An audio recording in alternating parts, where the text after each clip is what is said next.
Salutations, friends. It's your pal, Stevie, and today I am taking a closer look at this bad mamma jamma right here from Luft Concepts. This is the RWB prototype. First off, I'd also like to apologize for some excess background noise. During these nicer months, I do like to record outside, so you're always going to hear the planes overhead and the birds a chirping and whatnot, maybe my dog barking. But right now, it's hot as balls in the Pacific Northwest, meaning it's over 80 degrees. And my neighbor has their AC air unit or window unit going, so you probably hear that in the background. So my apologies for that, but it is what it is. Any hoodles. Luft Concepts RWB prototype. I saw this when they started first posting pictures of it on their social media, and then they were talking about it during their AV&T pre-orders. And, you know, I just reached out to Bearded Gear, Jake over at Bearded Gear, and said, hey, dude, I don't know if you're passing these things around or not, but I'd really like to get my hands on one. And Jake said, no problem, dude. Which variant do you want? I said, well, the carbon fiber one looks pretty damn sweet. And he said, no problemo, and sent it along. So here it is. I have had it for a couple of weeks now. I got to get it moving along. But yeah, so I have carried this on and off for the better part of 2 weeks.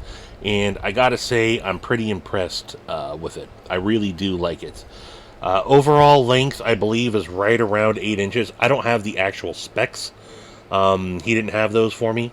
And I didn't really press them for him, but it's about an 8-inch knife, 3.5-inch blade, 4.5-inch handle, kind of perfect size, and it's right around the same size as the Avant and the AV&T. If you're familiar with their previous models, they came out with the Avant first and micarta. Love that knife. That was one of my most carried knives of 2022. And then right at the end of 2022, beginning at, I think like January 1st is when this showed up. The AV&T, the titanium version. Both liner locks. I carry the piss out of this knife. This is one of my most carried knives of Q3 or Q1 videos that I did. Anyway, love the AV&T, and you can see the knife is, although, you know, a lot of differences there, right around the same size there. So enough with those. And actually, you know, I'm trying to consider, I don't need two Avants or AV&Ts. I haven't decided which one I'm going to get rid of. It might end up being an eeny, meeny, miny, mo. Both great, but I am going to be getting rid of one of those. So if you're interested, let me know. Any hoodles. Back to this guy here, the RWB. So you do have this Bowie style blade, sporting a nice compound grind. You see the flat grind on the tip, and then a nice hollow grind on the primary grind there. Turned out really nice. This is a re-op production, by the way. I don't think I mentioned that, but this is a satin finished blade. This is going to be I don't know if this one specifically is, but the prototypes, or what the prototypes are, but the production versions are going to be an S90V. You see a very unique pivot that they got there. I think they referred to it as a shark's tooth or something. But blasted titanium there with titanium pivot collar, polished titanium pivot collar. This is the carbon fiber variant. And what I like about this knife is something, the way it's constructed, is something that two of my favorite knives are done. It's just a two-piece handle construction, meaning there's no actual backspacer. So the Archbishop 3.0 and the Allurus from Ferrum Forge both do this as well. So no backspacer, you just got two handle pieces that get smushed together. So you got minimal screws. They opted to put the screws on the show side, but also no lanyard spot, which I'm fine with because I'm not a lanyard dude. and a non-reversible pocket clip, so you don't have extra holes in your knife, which is something I also like. Too bad for the people, the lefties out there, for sure. I feel your pain, but yeah, maybe they'll have a left-handed version. I don't know, but a very distinct pocket clip too. I'm not sure I've really seen one like this, but it does pocket really well. I have had this in and out of pocket for the better part of 2 weeks now. I've carried it a fair amount. It's nice. I do like this tumbled uh, matte style titanium that they went with for the clip side. And then you just see a pivot screw there with a pivot collar. Sterile on the badging, none whatsoever. You don't even see the blade steel marking. I don't know if that's going to be on the underside maybe somewhere, or maybe it'll end up being on the production versions. This is, as I mentioned, the carbon fiber variant, and it's extremely light. There's all sorts of internal milling on the titanium, so combined with the carbon fiber, this is extremely light. You don't see any jimping on it. I think a knife like this should have a little bit of jimping. I understand why they, I would like to see something like right here on the handles. If not, at least a little pad there worth of jimping, I think would be nice. But, I get it. This makes for a cleaner look for sure. And that's really what they're all about, is nice, clean lines in their design. So I totally get that. The jimping is just a preference of mine, but I would like to see it.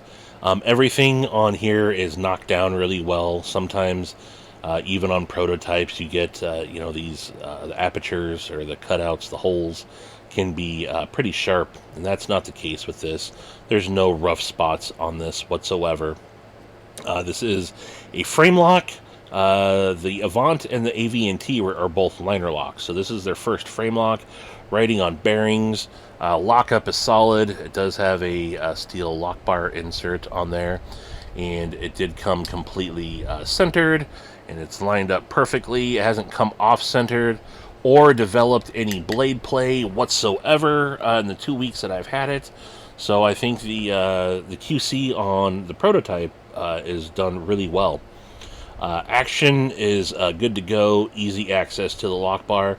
It does want to drop right to the nail, little shake, and it's home. This is the type of aperture that I like a little bit wider than this, because if you're going to use it for your thumb, you kind of have to break your grip to get into it.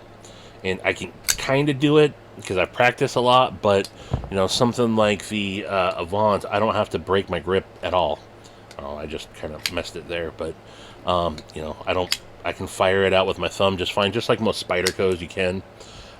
This one, you kind of gotta hold it down a little bit further to get it with your thumb, and it is a little lock bar sensitive, so you can definitely slow roll it with your thumb, no problem there. But middle finger flick, no problem. And the detent, I think, is nice and snappy. I don't got any problems. You get a nice crisp break.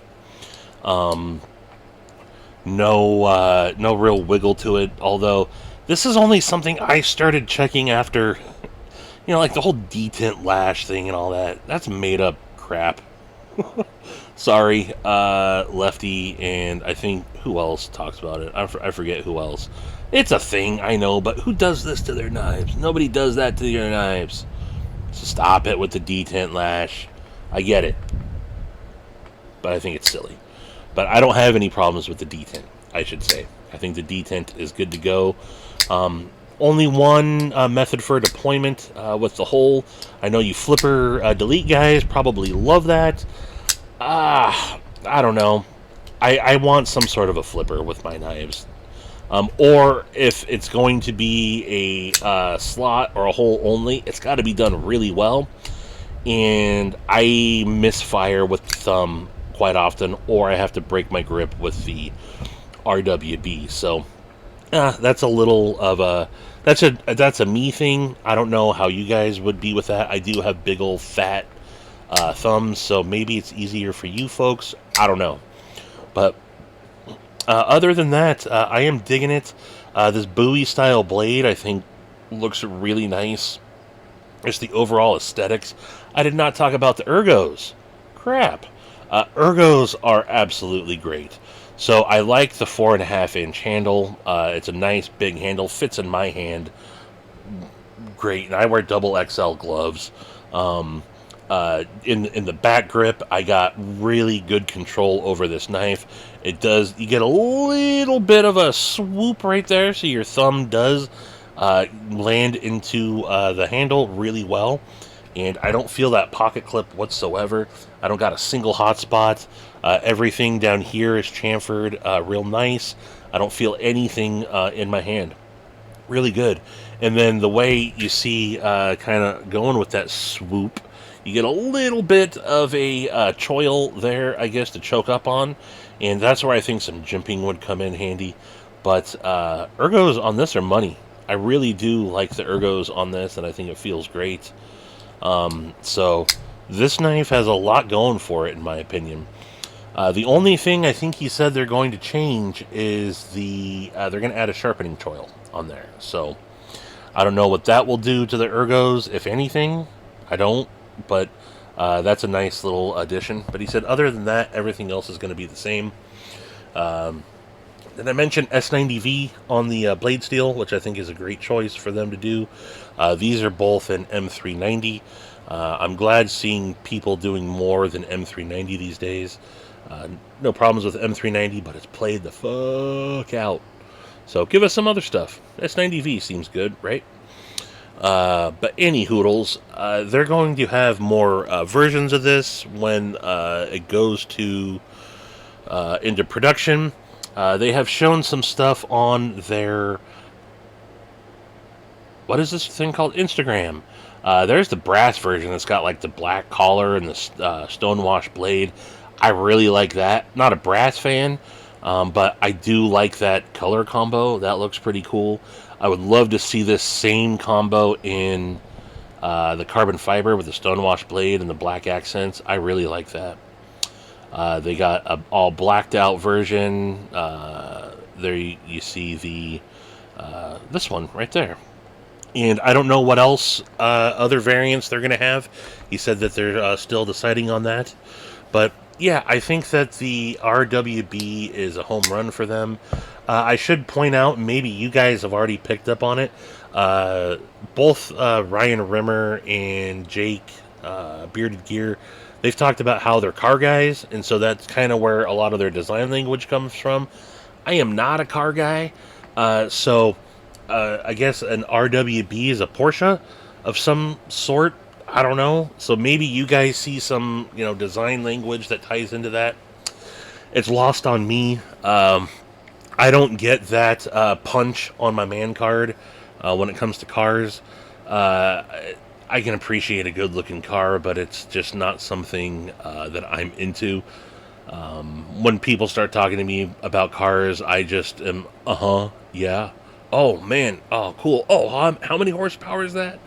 Oh, yeah, dude, those are awesome. I can't contribute to the conversation. So maybe you guys see some of the design language there. If so, let me know. But that, I think, was the inspiration of the knife there. So, yeah, that's pretty much it. I like the size of it. I like the ergos. Here it is, just for you guys that might not have a Avant to compare it to. I happen to have my Penguin out. So you can see there it is against a standard Penguin. This is a titanium jigged Penguin. The traditional pocket knives exclusive that I did a couple of blade swap on. But, so, it is a bigger knife, and I do like that. I think that the blade shape is great. I like the compound grind. Again, ergos are money. I like the way it carries. And the blade steel's good to go. Action's good. Little less than to be desired with being able to fire it with my thumb. But, maybe that's just a me thing. It is not lefty friendly. You do end up putting a lot of pressure on the lock bar. You can get it, but this is actually going to Lefty EDC next, and I'm sure he'll complain about that. Not complain. I think that, rightfully so. Coming from the lefties' perspective, it's not the most left-handed friendly knife. But, that is what it is. So all that being said, I asked him how much this is going to cost. And here's where I think they're gonna lose some people, but I also think there's gonna be plenty of people that do go for it. These are going to be starting just under $400, is what he said. I don't know if that means $375 or $380, $395. I don't know. He said just under $400 and up for the different variants. So that's definitely a spendy knife. For me, the way I look at knives, anything 300 and under, I'm like, okay, if it checks all my boxes and it's got some wow factors, even though it might be $300, I can work with that. When I start getting up over $300, that's when I start getting a little bit more critical. 350 and up for sure. It's got to have a big wow factor. It's got to be something I've not really had in my collection before, and it's got to be done really well. I think that this has that. The wow factor being, I don't see anything else like this out on the market.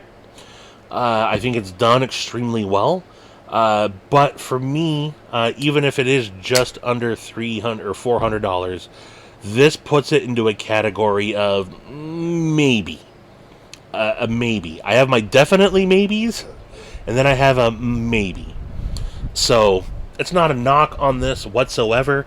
I'm just a little bit more picky when it comes to my knives that are getting up over $400. Again, and my camera's just bouncing around out here. Sorry, folks, making you sick. The winds are blowing, and I still haven't figured out my tripod setup since I moved it out here. So, amateur hour with said Stevie. But here's what I always say: if this checks your boxes and price is not an issue for you, I can give a knife a recommendation. I can give this knife a 2 thumbs up. I like it. It's a great knife. Again, is it for me? If it was, again, in the $300 range, I'd be all about it. I don't know what they'd have to sacrifice to get it down to $300, but yeah, I think that this is still going to sell extremely well for them. I don't think they're going to have a problem with that. So what I say to you folks, again, just to reiterate it, as I do in all my reviews or overviews, whatever you want to call them, I've presented all the stuff that I think is pertinent here. If it, again, checks the boxes on a knife that you're looking for, I can recommend it. If it doesn't check your boxes, you're not going to want it anyway, right? And maybe as soon as you hear the price point, you're like, not for you anyway. But it will be for some people, I think. Quite a few people. I think that this is going to sell very well for them. So that's really all I got. Shout out to Luft Concepts for sending this along the way. Shout out to Bearded Gear. Those are some cool dudes over there. I've had a chance to talk to them at Blade shows before. I dig the dudes. I like what they're putting out. They will be at Blade Show in Atlanta again. I'll definitely be stopping by and saying hello. But let me know what you guys think about the knife. And that's really all I got for you. You still got time to pick up a EDC Roundtable challenge coin if you are so interested in getting in on the giveaway that you'll be entered for picking one up. I'll link the video up here so you can see what that's all about. But yeah, the RWB from Luft Concepts. That's it, folks. Appreciate you tuning in. If you haven't already, you can subscribe right there. You can check out that video right there. And until the next one, I bid you mofos, adeuces.